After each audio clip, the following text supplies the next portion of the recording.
What's going on, guys? So my last post I said I was going to talk about potatoes, and that is what I'm here to do. So potatoes, I got a sweet potato right here, and then I also have a white potato right here. So the pros and cons to these, that pros, they're both satiating. So let's start with the white potato. Satiating food.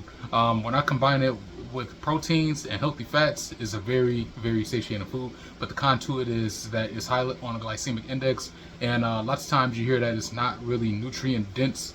It has vitamin C in it, but some people say other than that, it's not really much in the potato.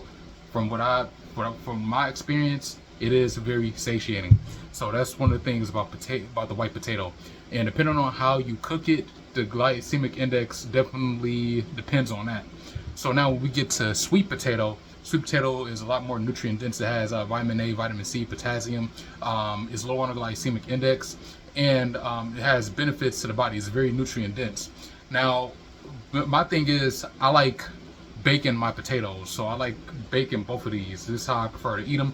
But honestly, if I had to choose between the one, I would go with sweet potato because it's very nutrient dense. Now, if you have insulin resistance, potatoes, especially this one, is definitely what you want to stay away from. I would say avoid both of these together because it is starchy. It's a starchy vegetable, and if you're already insulin resistant or have diabetes, this will spike your blood sugar, and especially you have to be very careful being diabetic. But once you get to that point where you're not diabetic anymore, if you want to enjoy sweet potatoes, you can. So the way I will go about it is I would bake my sweet potatoes, right?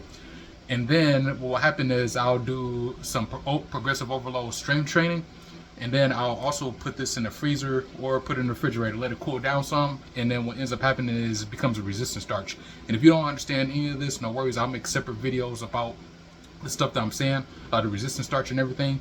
But it becomes a resistant starch, which means that it digests slowly because it's cooled down. And I can eat a sweet potato cold. Some of you guys may not like doing that, but what you can do is heat it up a little bit and enjoy it with your proteins and healthy fats.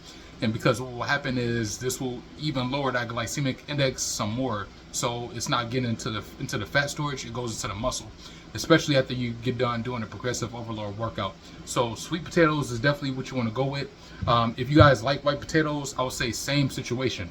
Bake it, cool it down, add like 2 steaks with it, or chickens, fish, whatever you like to do. And especially get some leafy greens in there with that.